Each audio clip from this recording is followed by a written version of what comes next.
Yo, what's up, everyone? Coach David here. Professor Muhammad, good morning. And so back with another long-awaited episode of the Metro podcast. So since then, I don't know, maybe I've had a third kid, and then just holiday stuff, caught up with it. But we are bringing these back, keeping with them, keeping you guys answering questions. And today we're talking about one of our core values. And if you've been following our content, you know we've been going kind of heavy into these. And that is, so last week we talked about community, and to review our core values, our growth, enjoyment, community outcome, and of course, hard work. Today we're talking about hard work. So, Professor Muhammad. Yes. What is hard work? Hard work is definitely one of our core values. And you know what? We're talking a lot about core values. Someone's going to say something about my pink mug. This is my wife's and mine are dirty. Continue. Sorry. Just get ahead of it. Get ahead of it like Eminem at 8 Mile. Like you got to take away anything they got to get you. I cut you off. Go ahead. So yeah, that's we talk about a lot of our core values, and why we're talking about this is because core values are, part of our blueprint to be successful. Yeah, for sure. Yeah, so our core values are part of our blueprint to, get your life on track, to be successful, and kind of like a compass of where you need to go so you don't get knocked out of the game. Can I add something to that? Yeah. They guide your decision making too. Yeah. They guide your decision making. So like when we make a lot of times we make decisions, and Professor Muhammad and I are great friends, but we do have differing opinions at times. And so he may have a opinion based on his life experience, and I may have an opinion based on my life experience. But ultimately it comes down, okay, how does it support our core values? Does it support our core values? If it does not, right, then we can't make the decision, even if it goes against what I want or he wants. Like you can't say, okay, as a company though, like you can't make that decision. So continue. Yeah. So it's you hear the saying like moral compass, and compass just means where am I at? Where am I supposed to be going? And we believe that we've proven that if you follow these core values, and of course there's probably some more out there, but you follow these, then you're going to have a chance in the game of life. Yeah. You're not going to get knocked out.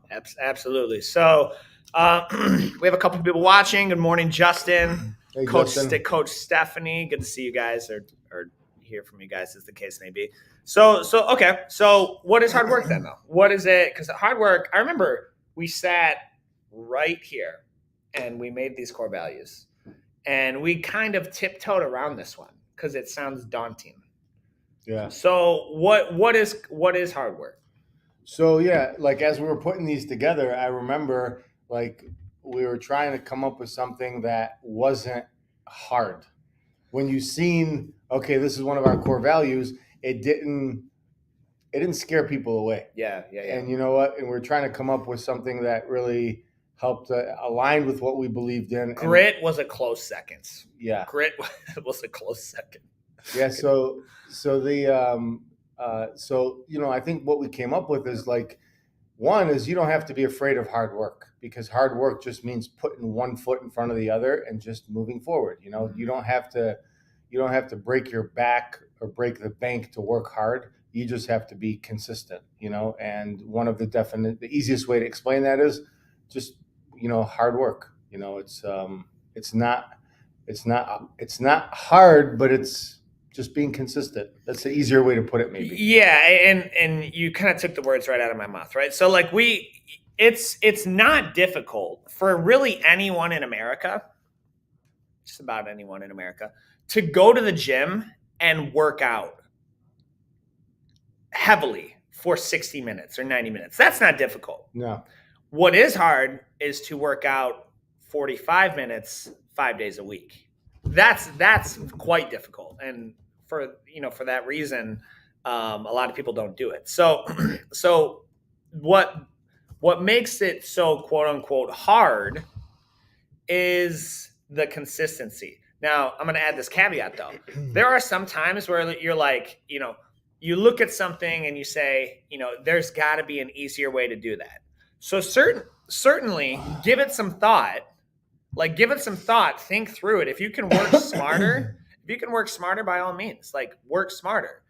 But if you don't have an easier way to do something and it needs to be done, then just get right to it. Like we used to do this all the time, right? Like in construction, my boss didn't like to buy tools or replace tools or buy equipment or rent equipment, because he just, he apparently had humans and their bodies were disposable. So like if a sky lift was one thing, well, we could do it on ladders. So anything where you look at it, you're like, is there any other way we could do this to make it easier? And if the answer was no, just get right to work. Get right to work on it. And I always think of it as like the 5-second rule before your brain knows what your body's doing. Yeah. Like if you just get into it, and then after doing those things once or twice, or after X amount of hours or minutes, it'll kind of click to you. Oh, you know what? A way easier way to do this would have been to do X.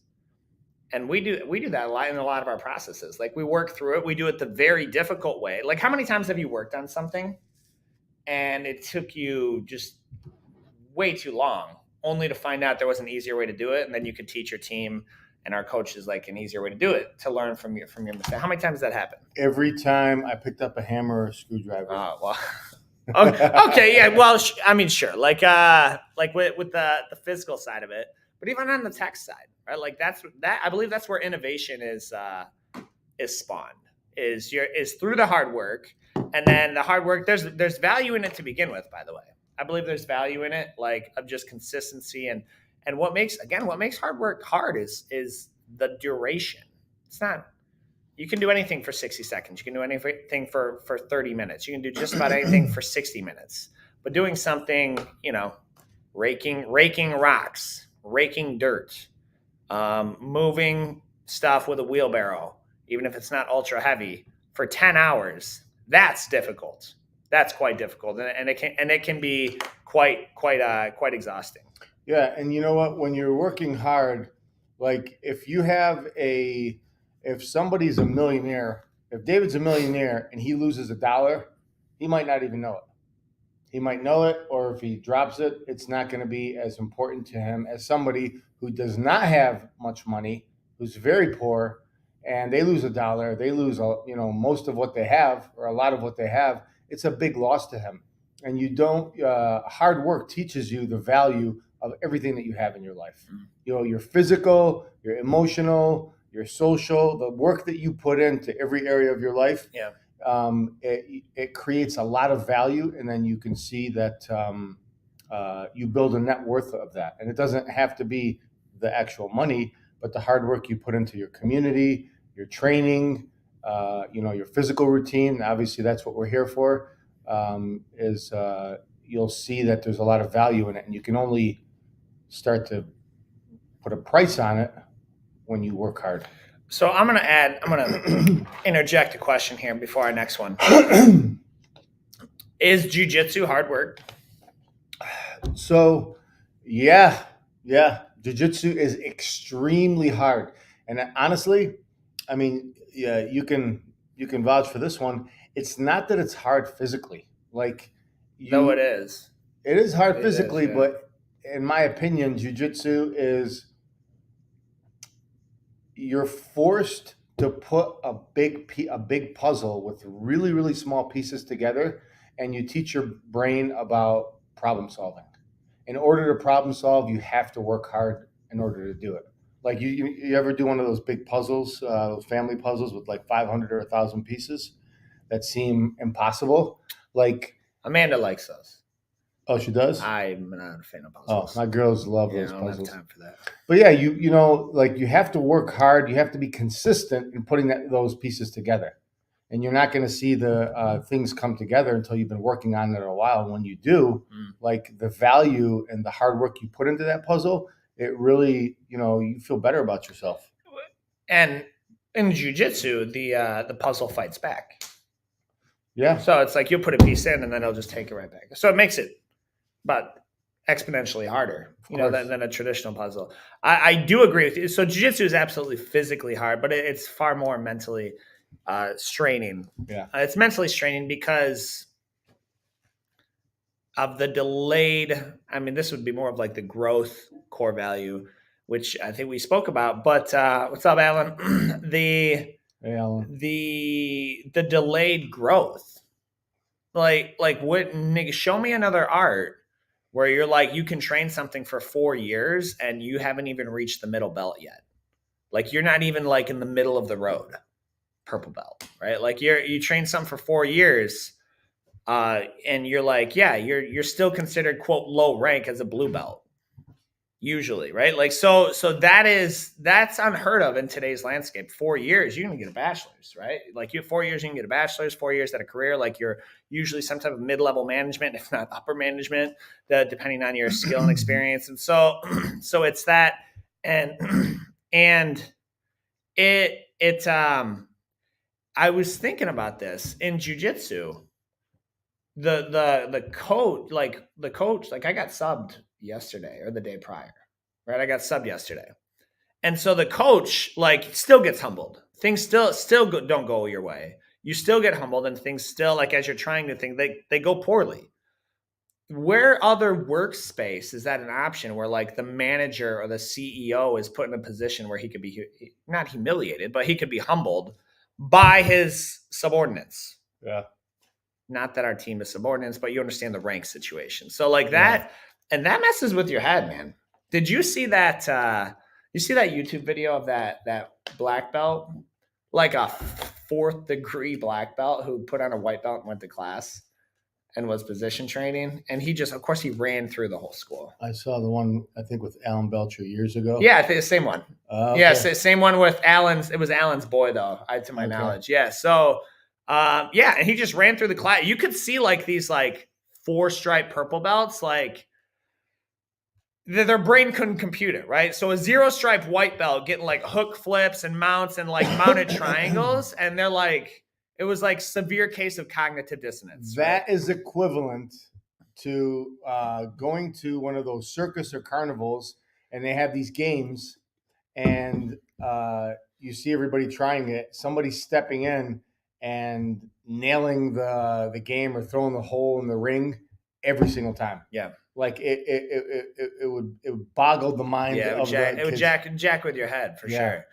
And so the hard work aspect of jiu-jitsu comes in far more with the psyche of it, right? The actual psyche of like, I don't know how much longer I can do this. The consistency, the absolute consistency. And so we're going to get to, we're going to come back to how to avoid the burnout in jiu-jitsu in your career and your fitness. But I just want to interject that there to kind of anchor our point when we come back to it. So how do you implement hard work in your career? I'll tell you what, 4 years, you get a bachelor, right? Is that what you said? Yeah. Is that how long it takes, guys? I would imagine. I mean, I took a semester of college before I quit, so I don't know. 4 years of, I don't know, what is it, like 16 credit hours? 4 years of, I have no idea. And that's a lot of time. I'm not allowed to talk. I have no idea about any of this. So 4 years of what it takes to get a bachelor's, and then 4 years of equally the same amount of hours put in jiu-jitsu. I guarantee you, if you knew nothing about any industry, you take somebody who's worked that hard for 4 years and put them up against somebody with a bachelor's degree, it's going to be really hard to, make a choice. Choose somebody that has specific training. In the bachelor's is the general studies, right? Typically. No, you can. No, yeah, it's definitely. I guess someone who has a bachelor's should probably. I believe like that's like a hey, we'll hire you. But typically, most people won't go on their own and get a master's on their own because you could get into the company with a bachelor's and then they'll pay for you to get your master's.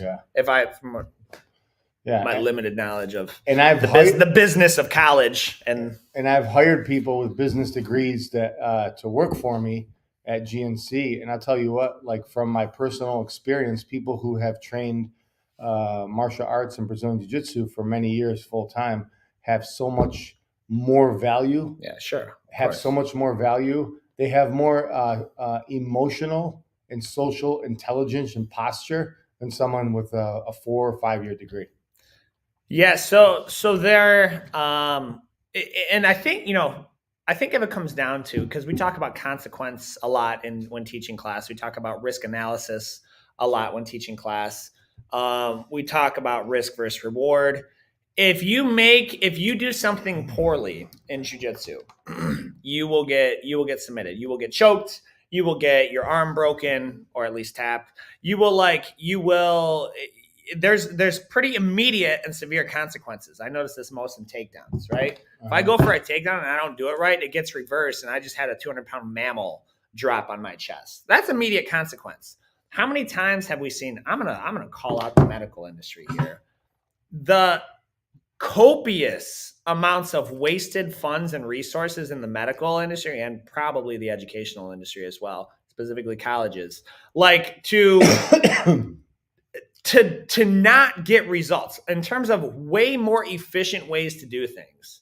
I mean, how many, not to get into like your personal whatever, how many different specialists and doctors and shit did you have to see just to like get anything done? Like we're talking 15 or 20 appointments so that everybody can get their cut. Yeah. And that like there's no consequence to that. And then you pull that into the private sector. Like small businesses can't afford to have that type of wasted labor. Right. Like that you have to get the outcome, another core value, through hard work efficiently. Right. And jiu-jitsu guys, say grapplers in general, wrestlers as well, like you have to do that efficiently. You have to do that efficiently and save your energy as much as you can to avoid burnout and to still get the same outcome. So chunk that down for us. How do you implement that? How do you implement hard work into your career through jiu-jitsu? So you have to know what the goal is. You have to know what's required of you. Like if you have to know what success looks like. You have to know what that like. So if because I've given this thought, right? I was like, I would, if I had the time, scratch that, because you make time for what's important to you. If I could apply it to our brand, to Metro, I would take the time to show how a non-college grad, I would document this whole process. A non-college grad could go get a job paying 60 or 70,000 a year by selling myself. And it may not be the first try, and it may not be overnight, and it may not be within a first week, but give me 12 months and I could go from no. How? Yeah, I would do this. So I would do this with. So there's people listening. So okay, I'm sure that would like to find a job. So you have to find an industry where there's money in it. Right now, construction has money in it. Medical has money in it, though I wouldn't work. I'm not a fan of Western medicines. Like the medical has money in it. You find something with money in it where there is, because you take like the BP gas station. They're not handing out $70,000 salaries, okay? Like as a registration clerk. So you have to find something where there's value, where there's high margin. And then you go in and then you find a way to make them money. So because every employee, like you're an investment to them. If you're going to work for someone, you have to realize you're an investment. You're part of the team, you may be valued, but you still have to like provide value to that company. Say, okay, well, if I'm going to ask 70, how much should I be making that company realistically? What do you think is a fair number? If I'm gonna ask you for 70,000, you own the company. How much would you want me to make you? This is typical like across the board business, like 3 to 5 times that. Yeah, I would say 10. Like if like 10 to where it's indisputable, right? Like, and so I would need to show to where I can make you across the board 700,000 in that year. Okay, and so five is great, right? But 700,000 in that year. And then, so that's my goal. Okay, so I need to make you 700,000, and I would, and then you go to work. Well, so now I know what I need. I mean, I need to make 700,000 because a lot of people, they do this backwards. They say I made the company 70,000. They should pay me 70,000. Well, you brought in $1. They're paying out $1. What? Like that's a loss. By the way, that's a loss. Like on all fronts. Yeah. So it needs to be more. So like I need to know. But my first question would be, what does success look like, and how is it measured? What does success look like and how is it measured? And so, because we talk about this even in our processes too. Like it needs to be clear. It's not fair to somebody working for you, or if you're working for someone, if it's not clear what the expectations are for your position. Like if they come in and your position is going to change that day based on what they need done. This happened to me a lot. Like be like, hey, we need you to roof today. I've never roofed before. It's not that difficult. It is that it's difficult enough to not learn it in a day. So you need to know exactly what's expected of them, And then you find the most efficient way to do it, and you make mistakes along the way, and then you learn from them. But that clear goal, that's how I would do that. Like, and that would take a long time. That would take a long time to document. You have to follow me around. I have to go to job interviews. You have to call people, but and then a little bit of selling yourself there, right? The biggest block would be I have no like, my resume is quite garbage. Like, we were joking on jury duty, right? Like, I was like, they're like, what's your highest level of education? I was like, I'm a jiu-jitsu black belt, which apparently means nothing in this courtroom, right? Like, so, and they all laughed at me. They literally, the entire courtroom laughed at me. I was like, yeah, you guys, that's what you think of it. It means nothing to you. So, if they only knew. Yeah. So that if they only knew. So that's kind of about, like, how do you implement in your career? What's what are you trying to achieve? And then you reverse engineer it. Okay. So let's say, I don't know. Give me okay, fine. We'll use Metro, right? We'll use Metro and say, okay, I want to, because I remember when we first started, like, we wanted to enroll 100 members when we were building this place out. Okay, so how do we enroll 100 members? And then you reverse engineer that, right? So if we enroll 100 members, that means like probably 200 people have to come in. So how do we get 200 people to come in? Well, now, and then, like, so you kind of reverse engineer the process.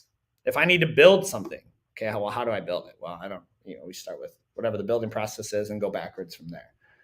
That's how I would implement it in the career. And then it's daily action items. And it doesn't have to be, by the way, hard work doesn't have to be 16-hour days. I agree. It's pretty rare that they are. They happen, but they're rare. Did you answer that question? How do you implement it in your career? I did. All right. So then your personal life. How do you implement hard work in your personal life? So I believe it all starts with your family.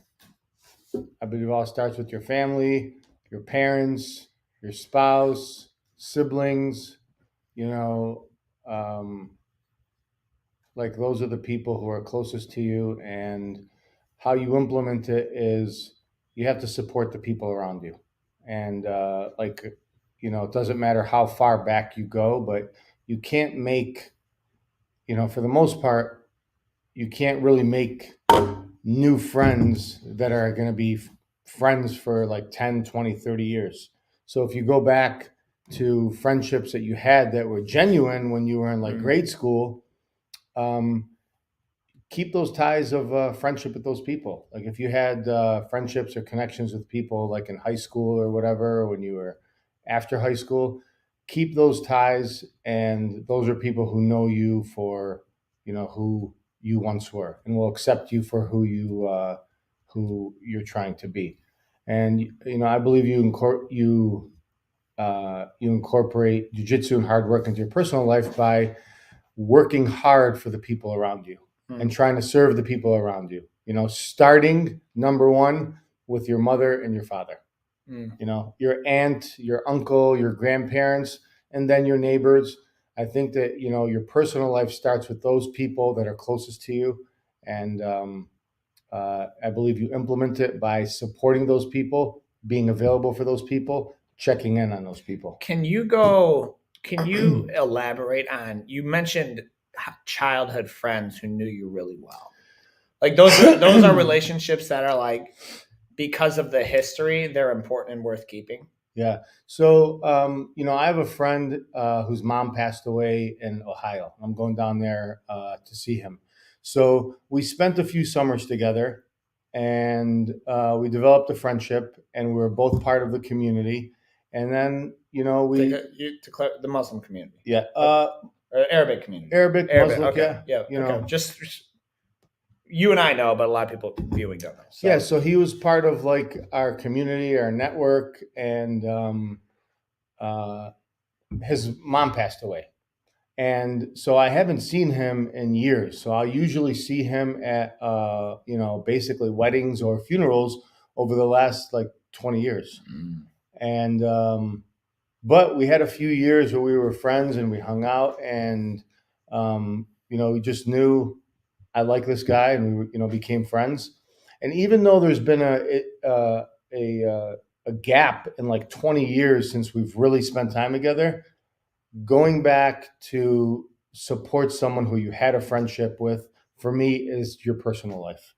for me is about, that's how you incorporate hard work into your personal life, because you have history there. Because there's been a gap, you can't take away the friendship that you guys have. So do you ever do you outgrow people in your personal life? That's a very, very good question. Absolutely. But you can never, ever, ever outgrow your family and people that you have history with, regardless of how much you grow or much they don't grow, or vice versa. I believe that you do outgrow people in terms of like maybe intellectual conversations, maybe how you spend your time, but your personal life is something. I don't believe you can ever outgrow your personal life. Yeah. Do you so have you experienced this, right? So like obviously we've had a busy fourth, and we have some questions in the comments, guys. We're going to get to these. If you ask some questions or comments, we're gonna get to them at the end. I just kind of want to stay on pace so that to not get us off. But we've had a busy 4 years. Yeah. Here at Metro, Very. right? Quite busy. So and you're not going to achieve the outcome that we've achieved. I mean, first off, you and I both agree any type of success we've had comes directly from God first and foremost. So like we put in the fruit, scratch that, we put in the labor, and then he chooses to bless it or not. So, but it requires a lot of labor, right? A lot of labor to do what we've done. Have you ever experienced backlash or mumblings or grumblings or complaints from family saying you're working too much or you're always on your phone or you're always on your computer? I feel like you have a better handle on this than I do. But like so, No, I'm gonna guess. You're right there. You're guess. right there right now. Yeah, we all do, and not everybody's going to work hard. That's today's subject. That's today's topic. Not everybody's going to work at the same exact level and intensity, and you got to accept that. You don't have to outwork the person next to you, and I'm talking about, we're on the topic of like personal and family and friends. You don't have to outwork those people. You don't have to outwork your relatives or these people. What you have to do is, like you said, know your outcome, know what you want, know you want to achieve. You got to pray for it, and like you said, we could do all the work, but it's up to God if it happens. Yeah. And after you put in the work, you let your hard work do the talking for yourself. If it's meant to be, it's going to be meant to be. Yeah. If it's not meant to be, Khabib said something interesting after one of his fights, at one of his interviews. He's like, I trained as hard as I possibly could for this fight. I trained so hard. I was so motivated. And before I went into the cage, I knew I did all that I could do, and God is already going to decide what's going to happen. Sure. So if we put in the hard work, you did your part. When you do your part, everything else is going to be, then it's out of your hands. And I think we'll always have a good chance of something good is going to come out of hard work. I believe, regardless if it's what you want or what you don't want, when you work hard, something good will come out of it. Yeah. It might not be what you want or what you need or what you want, but it's definitely going to be what you need. So, yeah. So, and again, like it's important to kind of take hard work in a view of all of our 5 core values, right? And or whatever your core value, your personal core values. Yeah. That's all along there. We also have community, family, yep. Arabic, religious community, immediate geographical community, right? Like we also have enjoyment, we also have growth, we also have so it's not just like it's important to kind of blend these together. And so then really we're leading up to how to avoid burnout. We're going to get to in a second. So just kind of take that in mind. So if you take a soundbite and you're like, oh, those guys, that's your typical entrepreneur's podcast, wake up at 4 a.m. You don't say hi to your wife or kids, just go and then come home at like 11. Like it's not sustainable. Right. Yeah. Or if it is, like, you just, whatever, I'll see you like, in divorce court on the news or something, like they or we'll hear about it, like Bezos or Gates or Gary Vaynerchuk, guy I really like a lot. Like his was kind of a quiet split. Like there was just one day of him like on Instagram with like a girlfriend, and lost a lot of respect for me. I still have like, he's built something, but he lost a lot of respect for me when that happened. So your personal life, how do you avoid burnout then? So because we talk about these things, how do you avoid burnout? Working hard. I have one more question. Yeah. Have you ever read the book by Tim Ferriss, 4-Hour Work Week? I have not. It's good. It's a little dated now. I mean, realistically, like it's a little dated. Good principles in there, but he talks about the difference between being busy or productive. Like you talk to people, hey, how's it going, dude? Oh, busy, busy, busy. What's busy? Like what does busy mean? Like, because you get like everyone feels busy, like we're running around doing stuff. But that's why outcome is one of our things. Like busy, I care a little bit more about being productive, about your outcome than the fact that you were busy, right? Like you could be busy scrubbing walls. And don't get me wrong, like their value, like it's cleanliness, one of our big things, but like there's a class that needs to be taught. So like it's the scrubbing the walls really matter. Like when there's kids waiting for you to change their lives through class, you know what I mean? So how do you, that's the biggest thing for me is when I've wasted time or I realize I've wasted time or I was working at something and it like just fell apart and I worked at it for like 5 or 6 hours and it like turned out to be like not even a direction we wanted to go. How do you like, I hate that. So how do you ensure that you're productive versus just being busy? Being busy is like a curse word to me. Like busy, I know we use it as a filler, but busy just for the sake of being busy is not a good thing. Yeah. So how do you avoid burnout is the question. That's the next question. What's the difference how do you avoid being busy? How do you become productive and stay productive versus just being busy? So a lot of people, they think they're busy. Like, oh, I worked hard. I was at work for 10 hours. Shit, bro. Like you were playing like solitaire on the computer. Like, so don't like you may have been getting paid, but you weren't actually productive. Right. So productive versus busy. How do you differentiate the two and make sure you're staying productive versus just being busy?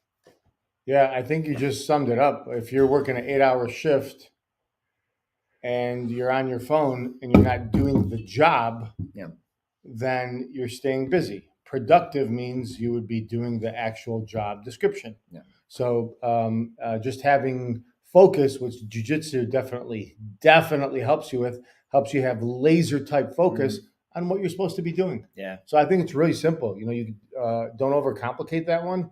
You stay productive by having focus on what you're supposed to be helping that mini project for the hour or the day get done. Yeah. Yes. Yeah. Yes. Yeah. So, and you mentioned the project or the outcome for that day. One thing that, you can people, there's like tons of productivity hacks, right? Freaking entire hashtag of TikTok productivity hacks. One of the most liberating things for me is when one of our coaches, like they brought it up and it's generally summed up into like two different styles. You can be task-based. I have this many to-do lists and once they're done, I'm done, however long that takes. Or you can be time block based. Like I've allocated 2 hours to do this. That doesn't work well for me. Like I've tried that. It just doesn't work well for me because it doesn't work well for me. So task based is like you have a daily and a weekly and a monthly and a yearly, a quarterly and a yearly and a 3-year. And like those are your like down in the micro, what's your daily to-do list, task list. And then your macro, like what are we trying to build over the next decade? And that's helped me a lot because if all I need to know is like, hey, I can do these 5 tasks whenever the hell I want in the next 7 days for the week. Well, I can do whenever I want. And so I can reverse engineer that. And I think I'm going to add in here, accountability is pretty huge. A lot of entrepreneurs, business owners, they're terribly unfocused. Terribly. In fact, I would venture to say, let's make believe ADD and ADHD was like a real thing. And it was like, I would say half of business owners have it. Like they get distracted by a shiny object syndrome, right? To borrow a forget which book it was. I think it's EOS. I think it's whoever wrote EOS. But they get distracted by that. Like, so I start working on this thing, and then like a headline will pop up, and I'm gonna go over here and work on this, and they just leave this like project disheveled. Yeah, and they don't do any of that. That's a lot. Like, that's a lot of business owners. Yeah. You know, I got to touch on something real quick, because you hear about entrepreneur, you hear about business owners all the time. And I just want to remind anybody who's listening, if you don't own your own business, but you're a key player, you're an important piece of the puzzle within that company, then you are basically a business owner. Because if there's any type of incentive for a employee or for a teammate to have extra money based on the company's performance, you essentially own the business as well. So taking your hard work is going to teach you the rules and the laws of entrepreneurship, because you can't work for somebody else and be lazy or be busy and ever be successful owning your own business. Those habits will follow you everywhere you go. So if you work for somebody and there's any type of, if there's a 401k, if there's anything like that in place, you are part business owner. So don't forget that and practice your hard work right now. So then how do we avoid burnout, right? Like, so we've been talking about this for 30, almost 40 minutes, right? Yeah. Hard work. People have checked out. We got half of the viewers. That's when we started. It's fine. So they're like, well, or maybe they just actually left and went to work, which is cool too. So like they, how do you avoid burnout then? Like, how do you avoid burnout? How do you work hard without burning your personal relationships, without burning your social relationships, while still getting stuff done and not just feeling absolutely like not approaching like the insane asylum? Like, how do you do that?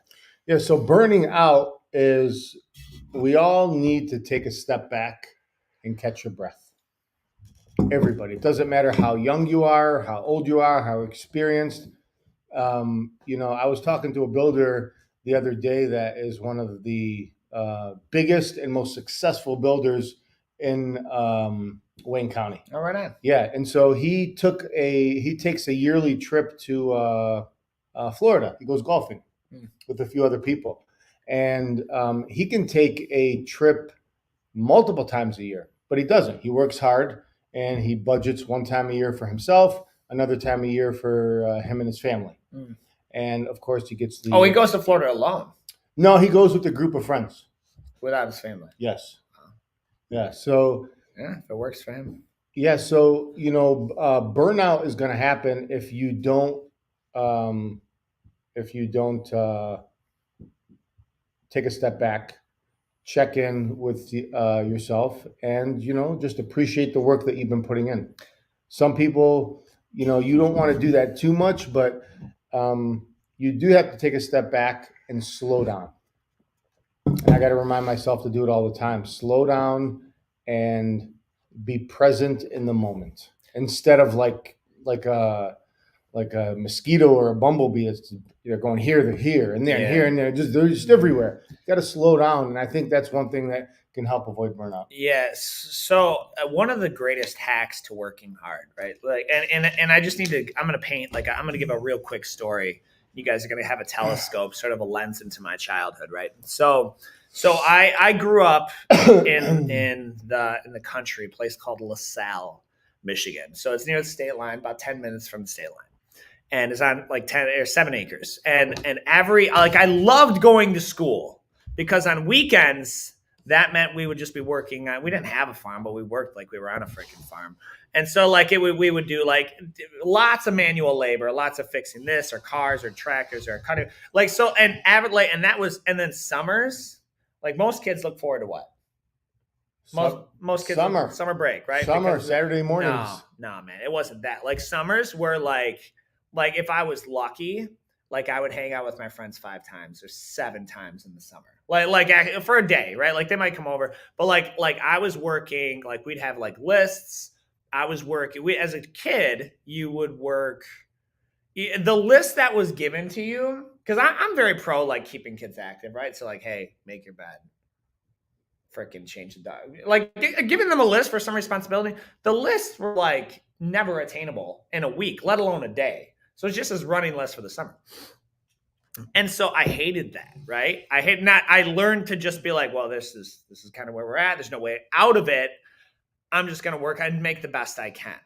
So translate that to today. I don't like, so that I can do very physical jobs that I don't enjoy and work hard at them if you compensate me appropriately. But that the older I get, realizing how finite my time has become, the compensation for me to work at something that I don't enjoy for prolonged periods of time is becoming greater and greater. So say what, like put that in English, Fox. Hard work it's not hard to work at something you enjoy. We've all been in what's called a flow state, right? Men experience this a lot of times and boys experience this a lot of times when they're playing video games. You don't even realize it. Like, boom, 4 hours went by. Shit, like it's 2 a.m. I got to go to bed. Netflix, binge sessions, boom, 4 hours go by. I watched the whole season. I got to like my Saturday's gone now. Sports, right? Like you get in a flow state of watching. Like if you're going to watch football on Sunday, you can kiss your Sunday goodbye. That shit takes up all day, right? Like to watch that. It's a flow state. You enjoy it. So rather than segregating, this is a productivity hack, right? Rather than segregating my life that I enjoy and work I have to do, why wouldn't you combine the two? Why wouldn't you combine the two? And so you can say, well, that's not how it works, right? It's not how it works.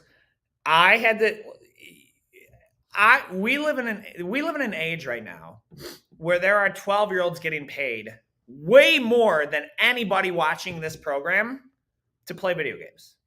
They're getting paid like hundreds of thousands a year.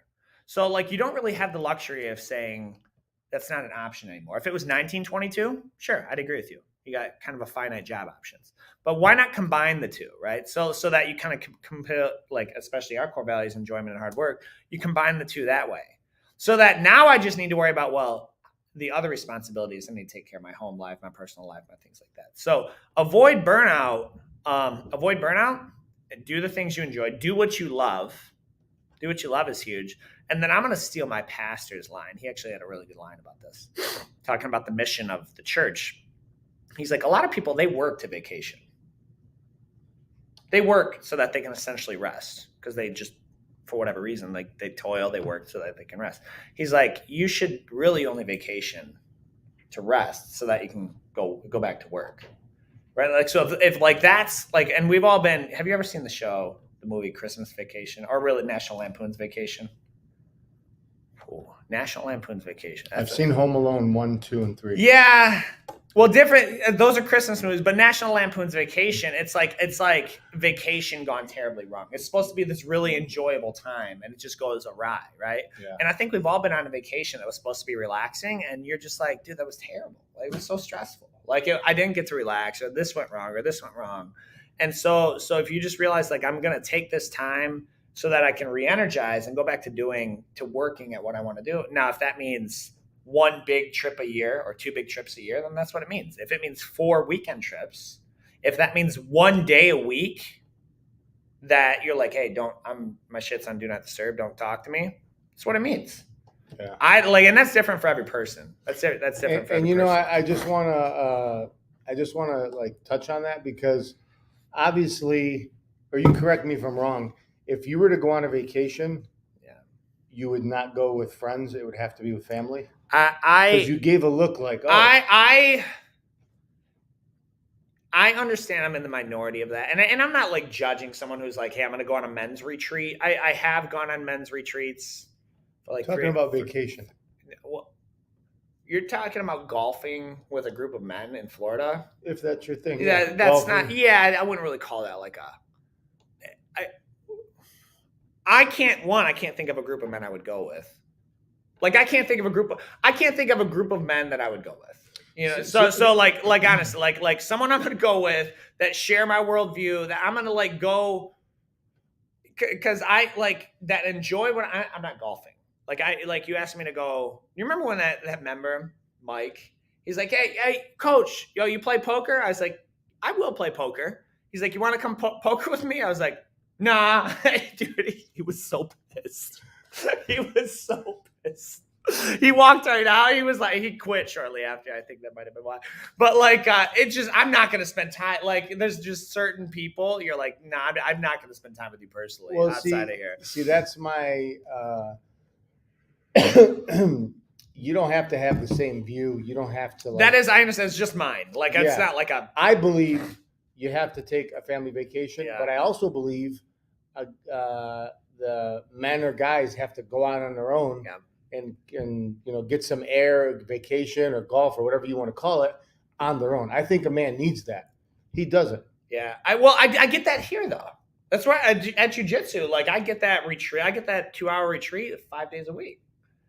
So like if that's enough, like, and again, I understand like that's a big thing. Like a men's retreat, we're gonna go do guy stuff and go hunt and fish and like hunt stuff and smoke cigars and like tell manly stories around a campfire. Like I just personally that like I that would run the risk of getting rowdy real quick. If you go with the wrong people.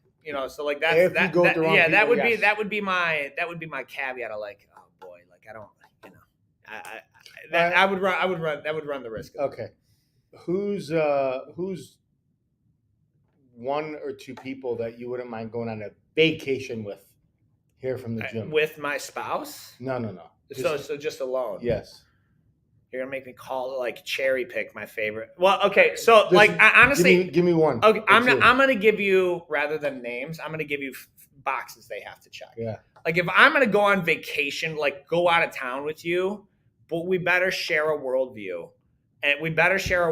So like that's gonna be like probably gonna lean towards genuine Christian men, or at the very least, highly morally focused, like ethically focused, right? Like we have the joke, like you and I share a lot of similar morals and ethics. That's why we're partnered up, right? Like so I would absolutely go out of town with you. So the next in line, like you got to train. Like if I'm going out of town, I still want to train jiu-jitsu. So if you get a group of like guys from my church, say, okay, well then everyone from your church will go. Well, no, because like there's only like 2 people in my church who train jiu-jitsu. So then they need to filter kind of within that, right? And so like jiu-jitsu and then this, and I'm also going to want to work out at the same time, and I'm going to want to eat healthy, and I'm not going to want to like lay in bed. I am not going to want to stay at the house all day. Like I want to be out doing something. So like you want to check all these boxes. Now, if you're like, hey, this group of people it would mean a lot to you if you went with them, then I'll treat that as like a time of ministry. Like I understand I'm putting down everything I would really want to do to spend time and sort of mentor or disciple or help them. But like that's what goes through my mind. Yeah. So I get that, because if I were going, I got to make sure I wake up at like 5 or 6 o'clock in the morning to get up and do my prayer. And I have to pray 5 times a day. I have to be around people who are not going to like put me in a position to do or say or bad things about other people. Yeah, I get that, but it goes back to burnout, and I guess the point we wanted to make, one of the points I wanted to make, is make time for yourself. Yeah, make time for yourself. If it means going with your family, Absolutely. Go with your family. If it means going alone, go alone. If it means going with friends, go with friends. But you have to make time for yourself. I think that will help you re-energize. And sometimes that vacation could be a weekend. It could be a Sunday, might be a vacation day where you're like, you know what? This is my day just to recuperate, let my cells regenerate, and let my body recover. Absolutely. So we got lots of questions in here. So questions and comments. Morning coaches. So this one's for you, Professor Mohammed. Yeah. Facebook user. Hey guys, you can grant StreamYard access. Unless you want the anonymity of being a Facebook user. But you can grant StreamYard access. They'll show your name. Hey, Professor, I just had brain surgery last week. Are there any supplements you would recommend for cognitive recovery? Yes. So thanks for asking the question. There's, I'm going to tell you how they work. And, like GABA is one, acetylcysteine is another. So they're good for your brain, and your brain is constantly firing messages off through your central nervous system. And these supplements work by helping you. I don't know exactly where you're at in your brain surgery, but the supplements help by kind of slowing down the amount of messages that go back and forth. Like, like if you're on speed or Adderall, you're like everywhere, and that's going on in your brain, even if you're in like a relaxed state. And these supplements help. Sounds like my brain. Yeah, they help kind of regulate that. Another big one is fish oil. Your brain is made a lot up of fat, and fish oil is brain food. Don't get it at Costco, Walmart, Walgreens. Get it at a reputable place. If you're local, obviously GNC is an option for you. But if you're not local, get a high quality fish oil that's very, very good for Why your brain. don't you want to get it at the big box stores? So call them out. It's freaking Costco. Who cares? in short, the supplements are not regulated by the FDA. So you can go in your garage, put some stuff in a pill, literally vacuum, plastic seal it on top, put a label you print off the computer. It can go on any shelf in America. So the FDA does not regulate them. So for that reason, you want a company that has good manufacturing processes and that has certificates of you're getting what you pay for. They might not hurt you, but if you want to get what you're paying for, then you definitely want a good reputable one. When you buy fish oil, you don't want the oil, you want the omegas. So those are the little things you want to keep. Fish oil is a staple in my supplements, part of my immune system. By the way, like the past 4 or 5 weeks where everyone's been sick with God knows what, your boy. Not kind of. Yeah, your boy. Thank God. I credit to God and supplements. Like I've been healthy. I've been fatigued. And I've had kids cough, like kids and newborns cough in my face. So I can attest personally as a customer to those supplements. Mr. Allen Crop, realtor here at insurance agent here at Metro just joined. Says getting to sales, no degree required. I think he was piggybacking off of the if I had to make like 60, 70,000 to provide for my family with no degree. Sales. Well, okay, but even sales, and that's like in short, I guess it would be sales, right? In short, sales, you can, if you want to make 70, you're by nature going to be making the company 700. So like it's that 10 to 1, or like you need to like look to add that value. Yeah, sales is definitely, regardless of what industry you go in, you have to sell yourself. You have to help sell the company's product. You have to sell the culture of the company. Yeah. Sales is something that you have to have, and that is a skill. Sure. And I would definitely start reading some sales books, get some sales training. Compared to what was on the internet like 10, 20 years ago, you can get it all for free. Yeah. And sales, like when I hear the word sales, I used to think like of the movie Matilda, like the sleazy car salesman who was like, it was unethical sales, right? And that's what a lot of people think. They're like, oh, it's, the salesman lied to me or whatever. Like I would never sell anything I wouldn't believe in.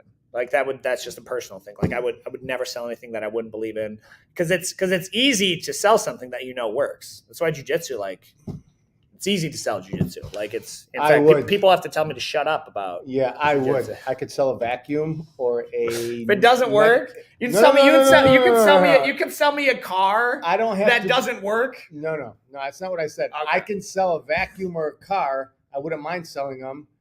It would be more enjoyable if I loved the product or I used it. But sales is sales. You could sell jiu-jitsu. Or you could sell bottled water. That's what I mean. Believe it though. Like you got to believe the vacuum's gonna work though. Like if the vacuum didn't work, I know you wouldn't sell it. No. Yeah, right. That's what I'm saying. Believing and passionate about it. I don't vacuum, but I'll sell a vacuum cleaner. Okay. Does it come with a spouse to vacuum for you? Because that'd be pretty. Someone would buy that. Yeah, they would. Yeah, you get. And that's like. So you have to appreciate the people who are still there. Mia, you have to appreciate the people. Oh my gosh, it's Miss Mia. Oh man, I'm gonna hear about that. You have to appreciate the people who are still there after all the years. Some of my friends I've had for 20 plus years. We don't see or talk to each other all the time, but we are there, and when we need each other, that's what it's all about. Sure, I mean, like, and the only reason I kind of he's talking about your childhood relationships and people you have history with. There are people though, like there are people that I will be there for. Like, so if I'm thinking of one childhood friend, right? Corey Baker. He had actually invited me, like after a similar thing. Like I hadn't seen him in 11 years. He called me, asked me to stand up in his wedding. Went down to I think North Carolina, did the whole thing, ate bojangles. It was great. So like there, if someone needs my help or needs to be there for me, like we have that history, I'll help. But you can't always have the same top level tier conversations with everybody, right? Like if you start talking about, there are people, if you talk to them and you're like, yeah, I need to make 70 or 80,000 this year, they look at you like you're an asshole because it's all about the money to you. We're like, well, no, bro. I just have a family of like 5, price it. So I need to provide for them, right?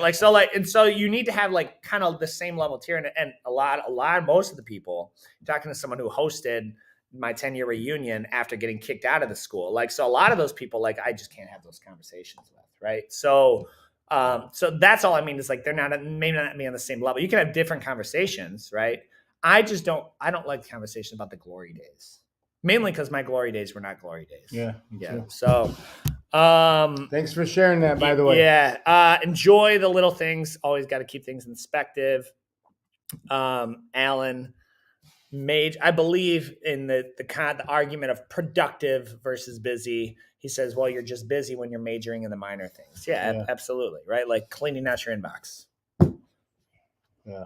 I have currently show you guys 114,000 emails and 10,000 missed text messages, right? So I don't want to take the time to clean those out. I'll just search whatever I need. So that's something that I would be considered busy, not super productive. I may be alone in that. That triggered just some people looking at my phone. So I believe in both for sure, family vacation and get away with friends. I understand. I'm probably the minority with that. I'm right? with you, Facebook user. I'm probably in the minority of that, right? I am with you. What I don't want is okay, let's say we'll just use that cliche hunting trip. Let's go hunting. Great. So you go hunting. It's fun. I'm down for it. I'll kill some stuff. Nighttime comes and you're all passing around a bottle of scotch. I'm not gonna get wasted that we can all wake up hungover and go take rifles out of the field again. That's it's gotta be directly and conducive to my beliefs and my that's all I'm saying. And then now it's I know my wife personally, I gotta make sure this is accurate. I've never been away from my wife for longer than 4 days, our entire marriage. And that 4 days was terrible, right? So because it was I think it was a men's retreat with family, which went awry.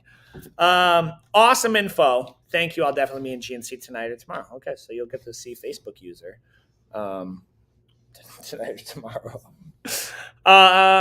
Cool. All right, so do you have anything on yours? Morning coaches. No, we're good. Cool. All right, sweet guys. So that's kind of what we have going on regarding the academy. I'm just gonna put this out there.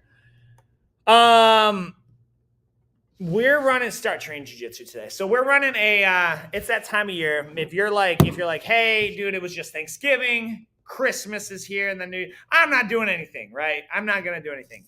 Well, I would recommend, if you've been thinking about training Jiu-Jitsu, you get in this month. And the reason for the adult program specifically, the reason we're doing that is because we're running a program where you join the team. There's no tuition payments made until the new year, right? So you can start training and be like, oh, I can't make it in very much. You start training, tuition payments nothing's due till the new year. So that'll save you some money, right? And talking about being taking action, hard work. One thing about hard work is you get right into it. Please don't be the people who wait till January 1st to work out. Why? That never made sense to me. Start right now. If you want the results, you can be that much further ahead in 3 weeks. So if you're thinking about it, we're running that promo right now. MetroJJ.com is our website. We also have, I know we have a lot of visitors watching and viewing from all over the U.S. and maybe even international. So if you're outside of the Detroit metropolitan area and you need some help finding a school, we could definitely help you out with that. For sure. It's just reach out to us. We will connect you with an affiliate school or in a school that would be a good fit for you. So lots of choices out there. Awesome, guys. So as always, we'll see you next time. Scratch that. We'll see you next time. As always, we'll see you on the mats.